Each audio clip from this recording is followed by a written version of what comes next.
Natasha Kampusch tenía 10 años cuando fue raptada. Su secuestrador la escondió en un sótano sin luz natural y la tuvo aislada durante 8 años. Fue golpeada, abusada, obligada a limpiar la casa semidesnuda y tratada como esclava. El 23 de agosto de hace 14 años logró fugarse.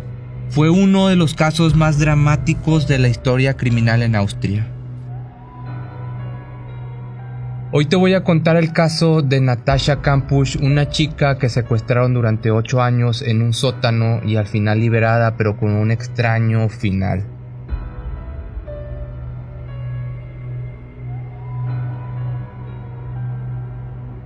La pesadilla inicia un lunes 2 de marzo del 98, cuando Natasha Kampusch, de 10 años, dejó su casa en el distrito Viene de Donaustadt para ir al colegio. Recién arrancaba otra semana de su vida normal. El día anterior había regresado de pasar el sábado y domingo con su padre en Hungría. Este primer día de la semana escolar sería muy diferente a todos los vividos por ella hasta entonces, porque ese lunes no volvería a casa, ni el siguiente, ni el siguiente, ni el que sigue, así durante 8 años. Aquella mañana, mientras Natasha caminaba hacia su escuela, fue subida contra su voluntad a una furgoneta blanca. En un instante, su vida se detuvo y cambió para siempre. Había sido secuestrada por el electricista y técnico en comunicaciones Bulgan Priklopil, de 36 años. Y todo esto se iba a descubrir muchísimo tiempo después, al tener ella 18 años. Te recuerdo que cuando la secuestraron tenía solamente 10. Pero antes de seguir con esta historia del secuestro, vámonos a antes de la pesadilla. Natasha Maria Kampusch nació en Viena, Austria, el 17 de febrero del 88. Sus padres, Brigitta Sirny Kampusch y Ludwig Koch, convivían desde hace 3 años y tenían del primer matrimonio de su madre 2 hermanas mayores. Brigitta trabajaba como modista y por el otro lado Ludwig era dueño de una panadería. Antes de que naciera Natasha, pusieron un café en una esquina de la zona y fueron unos años muy felices, al menos por este tiempo. Ya en la infancia de Natasha, las peleas de parejas eran una constante. Cada tanto su madre se marchaba enojada de la casa por unos días y volvía. Al final se separaron y sus padres comenzaron otra relación de pareja. Natasha, que tenía 9 años, estaba muy angustiada y buscó refugio en la comida. En la época en que fue secuestrada, la vida de Natasha se dividía entre la casa de su padre y la de su madre. Ludwig había comprado una pequeña vivienda en Hungría, justo en la frontera con Austria, para pasar ahí con su hija los fines de semana. Era como una casa de campo. El domingo previo al secuestro, antes de volver a Viena, su padre la llevó a un balneario, por lo que llegaron 2 horas y media después de lo pactado para dejar a Natasha con su madre. Ludwig se apuró para hacerla descender del auto. No quería una nueva discusión con su exmujer, pero por suerte ella no estaba en casa. Poco después, Brigitta volvió y se mostró enfurecida. Ella decía que el barrio se había vuelto muy peligroso, le preocupaba que su hija anduviera sola de día o de noche. Sus padres solían ser muy duros con ella. Pero en las semanas anteriores al secuestro, Natasha había conseguido que su madre la dejara ir sola al colegio, y esto había sido una verdadera victoria para ella. El día en que la niña no volvió, se puso el vestido con falda a cuadros de franela gris que le había dejado su madre sobre la cama. Se abrigó y salió sin despedirse. Cruzó un par de callejones y jardines con dirección a la escuela y en un momento levantó la vista y vio una furgoneta blanca estacionada. Delante de la camioneta había un hombre parado. Cuando estuvo a unos 2 metros, el hombre la miró directamente a los ojos y dice ella que tenía una mirada que no le inspiró ningún miedo. Natasha, que medía 1,45 m y pesaba solamente 45 kilos en ese momento, pasó por delante de él y el hombre la sorprendió tomándola velozmente por la cintura. La introdujo a la camioneta en un segundo. Fue como en las películas, así de imprevisto. Natasha no alcanzó ni a gritar. Esa misma tarde empezaron a buscarla. Al principio se creyó que la desaparición podía ser producto de una pelea con su madre, pero esta idea de la fuga de hogar se abandonó cuando varios testigos declararon haber visto cuando metían a Natasha en una camioneta. Una chica de 12 años del mismo colegio que caminaba detrás de ella aseguró haber observado a un hombre subiendo a Natasha por la fuerza a una furgoneta Mercedes-Benz blanca. Esa misma chica aseveró que al volante había otro hombre. Este dato puede ser importante un poco más adelante en la historia. Otras 2 personas más comentaron haber sido testigos y hasta llegaron a decir que en la patente del vehículo estaban las letras G o GF. La policía interrogó a los dueños de todas las camionetas de este tipo de matrículas en el país. Entre ellos, por supuesto, estaba Wolfgang, un electricista y técnico en comunicaciones que había sido empleado de la empresa Siemens. El esfuerzo gigantesco que se hizo para entrevistar a cientos de dueños de furgonetas no dio el resultado que esperaban los investigadores. O bueno, en ese momento por lo menos fue lo que pensaron. La policía le creyó a ese electricista que deseó usar la camioneta para trasladar los escombros de la obra que estaba haciendo en su casa. Ninguno se tomó la molestia en revisar aquella vivienda unifamiliar que estaba a unos 16 kilómetros de la casa de Natasha. Wolfgang les dijo que esa mañana había estado solo en su casa y los detectives confiaron en ese hombre que parecía inofensivo y que carecía de antecedentes penales, pero, oh sorpresa, estaban equivocados. En el sótano de esa casa, Wolfgang había construido recientemente un calabozo, una pequeña habitación de 5 metros cuadrados donde escondía a Natasha de la mirada del mundo. Cautiva, como ya te había comentado, a 16 kilómetros de la casa. Natasha fue llevada por Wolfgang hasta esa celda en el sótano de su casa. Su nueva habitación, si podemos llamarle habitación, no tenía ventanas, por lo que no entraba la luz natural ni el aire fresco. Para el aire del ambiente solo había un ruidoso ventilador colgado del techo que daba un poco de olor a quemado. Esa noche la pequeña Natasha le pidió que la dejara la luz prendida. La oscuridad le daba temor a esta niña. Poco a poco aprendería a sobrevivir en el espacio de 2.78 metros de profundidad por 1.81 de ancho y cuyo techo estaba a 2.37 metros. Un cuarto al que se llegaba entrando por un hueco que a su vez tenía una puerta de acero que estaba oculta detrás de un aparador. Los primeros 6 meses Natasha no pasó de ese hueco ni esa puerta blindada. Luego su captor empezó a dejarla subir cada cierto tiempo a bañarse y para obligar a limpiar la casa. Eso sí, tenía que hacerlo casi desnuda y mirando siempre hacia el suelo. A los 2 años del secuestro tuvo por fin acceso a un radio para escuchar las noticias y desde junio del 2005 empezó a obtener algún permiso para salir al jardín de la casa. Durante su cautiverio, Wolfgang le puso a disposición algunos libros y se ocupó de su educación. Eso sí, como quiera la seguía amenazando. Le aseguraba que si pedía ayuda, mataría a la persona que quisiera ayudarla y a ella misma. También le decía que si se escapaba, él se iba a quitar la vida. A pesar de todos los horrores a los que la empezó a someter con frecuencia, que eran abusos, humillaciones y golpes, también le festejaba los cumpleaños y celebraba con ella las Pascuas y la Navidad. Incluso le hacía costosos regalos. Aunque también por el otro lado podía negarle la comida, dejarla en la oscuridad por largo tiempo o mantenerla despierta gritándole desde un intercomunicador que había colocado en su celda. O sea, este hombre le daba una vida de 2 polos totalmente opuestos. De los abusos se sabe realmente poco y con abusos ya sabes a lo que me refiero, que no puedo decir la palabra porque censuran el video, pero los golpes se mantuvieron como costumbre a lo largo de los años. Entre los 14 y 15 años, Natasha tuvo varios intentos de quitarse la vida. A veces Wolfgang se disculpaba y le compraba algo y le hablaba de sus sueños de una vida juntos, y una vez hasta la llevó a esquiar. Aún así, las veces que salieron a la calle, Natasha estaba demasiado aterrada para hablar con la gente y pedir ayuda. Pero vamos a entrar a la parte de la huida. Cuando ya se habían perdido todas las esperanzas de que Natasha estuviera viva, un día, por sorpresa, reapareció. El miércoles 23 de agosto del 2006, Natasha estaba en el jardín de la casa limpiando el auto, que esto se lo había ordenado su secuestrador. Notó que Wolfgang estaba muy distraído con una llamada telefónica. Mientras ella pasaba la aspiradora por el carro, él se alejó del ruido para seguir hablando. Natasha en ese momento dijo, ¿es ahora o nunca?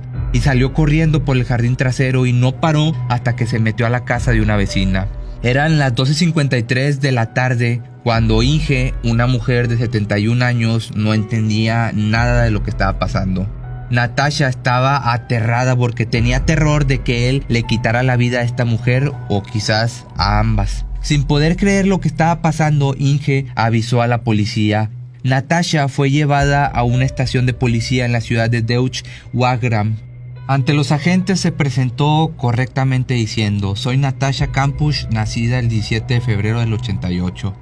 Fue identificada por una cicatriz en el cuerpo y luego por una prueba de ADN. Había sucedido realmente un milagro. Natasha estaba viva. Y aunque pesaba casi lo mismo que cuando había sido secuestrada, estaba en un buen estado físico y había crecido. Medía 1,60 y su piel, por falta de sol, era casi translúcida, pero su inteligencia resultaba asombrosa. Wolfgang, que ya tenía 44 años, primero la buscó frenéticamente. Luego llamó a su íntimo amigo Ernest para pedirle que lo fuera a buscar porque tenía una emergencia. Ernest fue a buscarlo y Wolfgang se subió al auto y le pidió que apagara su teléfono celular para hablar sin interrupciones. Le dijo que estaba huyendo de un control policial porque había tomado alcohol.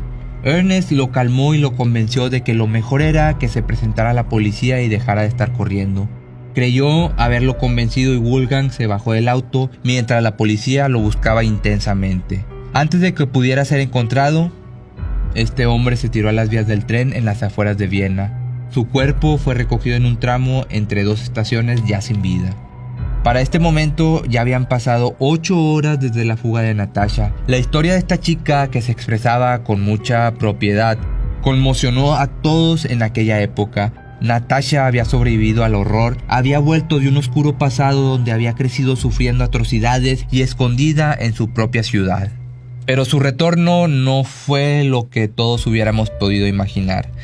Poco después de autoliberarse, su padre abrió una cuenta en un banco austriaco con el fin de recaudar fondos para el largo tratamiento psicológico que debería enfrentar Natasha para poder superar los traumas sufridos. Por otro lado, por los derechos de sus primeras declaraciones, ella cobró la enorme suma de 1 millón de euros. Estas situaciones con dinero de por medio la pusieron en el ojo del huracán de la opinión pública y de la prensa. Se empezó a desconfiar de sus palabras un poco o mucho.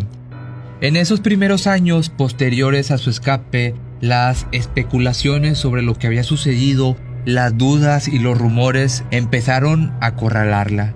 La gente empezó a cuestionarla. Corrían historias de todo tipo, que Wolfgang había sido asesinado por alguien de una red de abusadores y su cuerpo puesto en las vías para simular un suicidio. Que Natasha le había quitado la vida a un hijo que podría haber tenido con su captor en cautiverio, que ella no se había escapado antes porque era cómplice de los abusadores. Acusaciones realmente terribles que la angustiaban. La solidaridad de un principio ya se había ido y se estaba haciendo para ella un nuevo tipo de prisión con la presión social que le estaba haciendo la misma gente. En 2009, los medios seguían dándole vueltas al asunto de su secuestro. Titulaban en primera página, por ejemplo, lo que oculta Natasha. Sostenían que ella no había dicho toda la verdad sobre su encierro ni sobre el hombre que la había raptado. Algunos periodistas se lanzaron a realizar investigaciones paralelas a la policial y aprovecharon ciertos cabos sueltos que fueron hallando en el relato de Natasha. Había una revista alemana que averiguó que ella y su captor habían pasado unas vacaciones juntos en los Alpes. Y una ex vecina de la madre de Natasha declaró en un seminario que Brigitta conocía a Wolfgang antes de que secuestraran a la niña porque ella misma había visto a Wolfgang en el local que tenía Brigitta, que estaba ahí para hacer algunos trabajos de electricidad.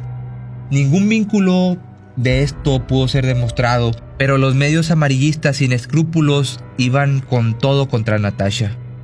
Pero esto no era solo cosa de los medios. Las investigaciones oficiales también sostenían la teoría de que Natasha no había dicho todo lo que sabía. Por ejemplo, dudaban sobre el tema de esa habitación en el sótano. Ellos se preguntaban por qué no había escapado antes, por qué Natasha había llorado desconsolada cuando se enteró de que se había quitado la vida a su carcelero. ¿Por qué quiso identificar su cuerpo? ¿Por qué se quedó con la casa donde estuvo encerrado tantos años y compró el coche de su secuestrador? Ella se defendía diciendo que esto era parte de su vida. De hecho, se le llegó a ver arreglando el jardín de aquella casa que reclamó para ella. que de cierta forma pensaría que esto debería de ser como un mal recuerdo, una pesadilla que vivió en un pasado, y estarlo viviendo otra vez o estarlo queriendo recordar, no sé, es un poco raro, pero pues tampoco no se puede juzgar porque yo no he pasado por esto. Ludwig Adamovich, expresidente del Tribunal Constitucional, pidió la reapertura del caso para despejar dudas. Le dijo a los medios que Natasha no contó todo lo que sabía, y la policía, quizás porque como era una víctima, por temor a un estado mental, no la interrogó adecuadamente, ni le puso delante las contradicciones de su relato. Adamovich tenía una lista de preguntas. El cuarto del sótano donde dijo haber estado recluida no estaba listo cuando la secuestraron. Es ilógico que hubiera preparado meticulosamente el secuestro, como se dice, y no tuviera listo el escondite. Además, la idea de que este hombre actuó solo es cada vez menos creíble. La sospecha era que Wolfgang había podido haber hecho grabaciones para una red de abusadores de menores. La declaración hecha por Natasha sobre su captor también le generaba ciertas dudas. En su primer contacto con la prensa después de su escape, en una carta leída por su psiquiatra Max Frederick, ella dijo, refiriéndose a Wolfgang: "Fue parte de mi vida, por eso de alguna manera me entristece su muerte. Es cierto que mi juventud es diferente de la de otros, pero en principio no tengo la sensación de haberme perdido de nada". En otra oportunidad dijo: "Es imposible borrar de tu memoria a alguien con quien has pasado 8 años de tu vida". Estos sentimientos de Natasha, como te decía anteriormente, pueden ser explicados desde la psiquiatría. A esto se le conoce como víctima del síndrome de Estocolmo.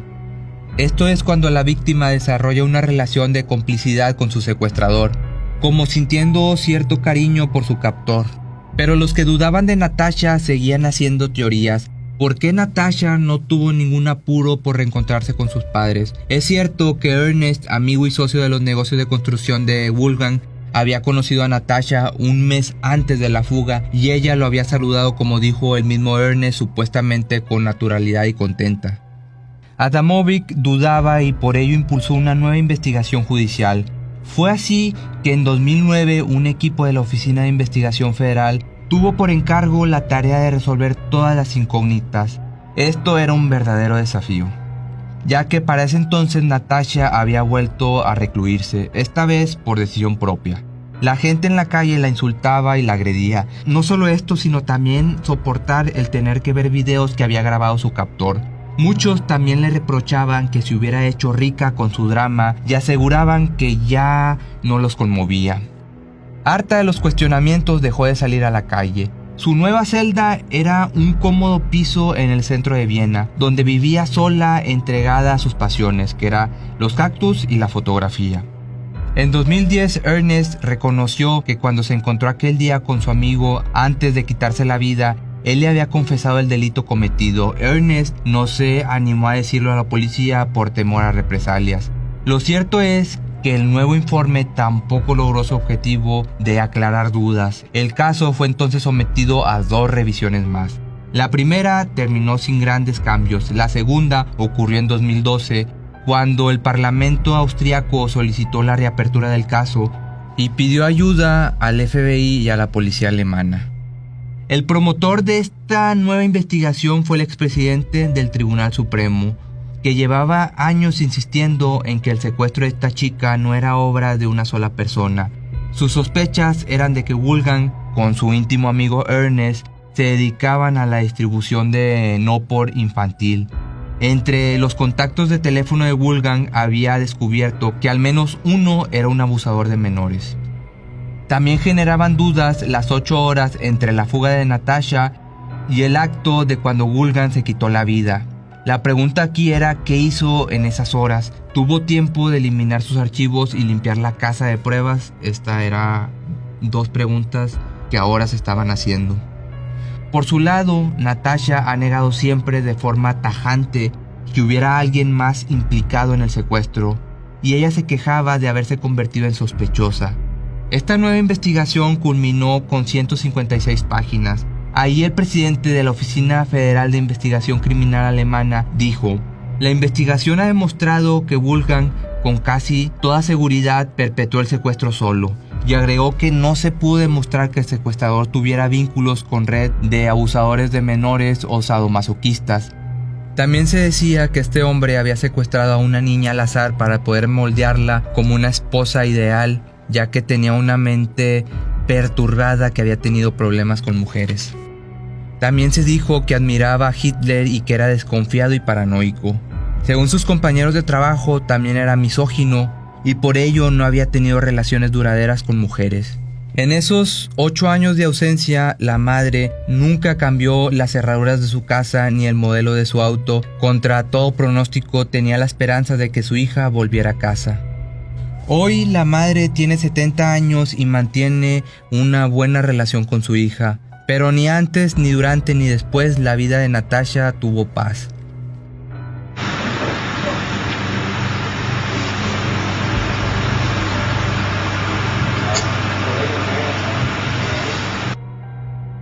Ahora la pregunta es, ¿tú qué opinas de este secuestro? ¿Habrá sido todo planeado?